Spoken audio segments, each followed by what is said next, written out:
Ink Master Season 4, Episode 11, Karma's a Bitch. Let's do this. I gotta do it quick because I gotta go back to the last episode. So we are looking at Scott's tattoo. Definitely monumental episode because Scott is in the bottom. Not because of his abilities. I mean, look at this. Like, he is just a master. You can't beat this. Just lines, clarity, coloring, dynamics. It's just so good. Where he missed this week was the design, the illustration. Not that it's actually terrible. It's just, when you look at it from far away, it's just, a circle, it's a blob. It was also voted worst tattoo of the day. Guys, we're not surprised, right?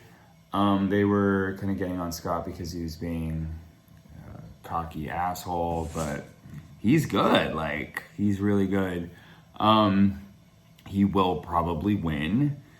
However, Halo, Sausage, and Maddie are incredible. We have a really, really top Final Four. This is a really... Melissa's great too. She just got booted. It's really nice to watch. It's feeling really good. Like, we're seeing more compliments from the judges. I love that. That feels good to watch. They're literally complimenting everybody. They're being clear, the disclaimers of like, hey, we gotta be nitpicky about this.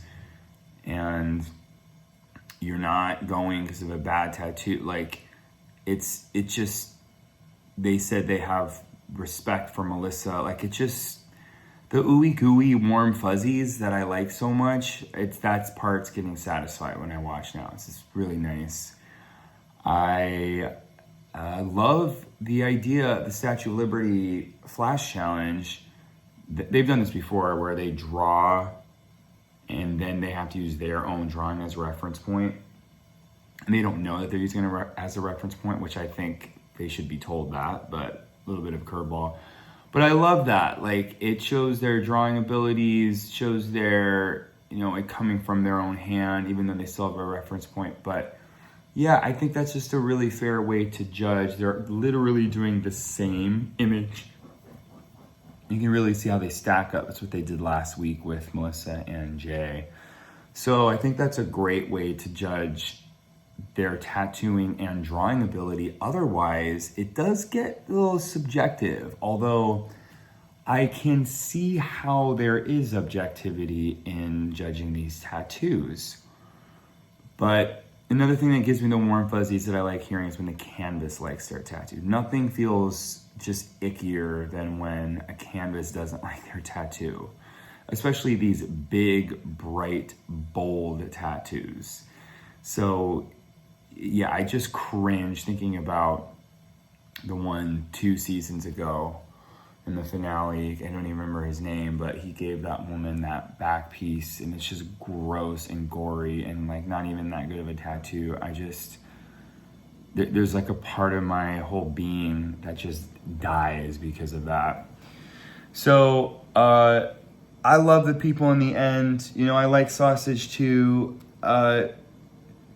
They showed up. I think there's a lot of these that are really tough, but Japanese seems to be very challenging and really specific. This was Sausages, which I think is probably my favorite this week.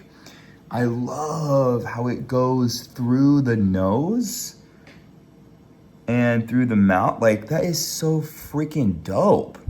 They said the skull needed to be bigger, but I agree with Sausage. Like, if the skull was bigger, then what is this, a skull tattoo?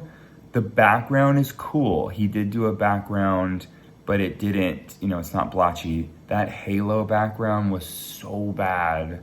Just black and thick. Like, what are you doing with these backgrounds? It just kills me.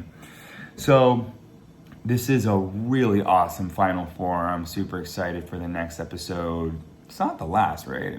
It's gotta be 2 more. I have to go back and do the episode before this because I missed it, and it's really easy to fall off doing these, but I think it's important that I do these reviews because I'm watching it by myself. So this is just a way to share it for now, and it gets my brain working as far as how to what my tastes are, my ability to take my taste out of it and see it as a work of art. And yeah, that's enough for today. Catch you on the flip side.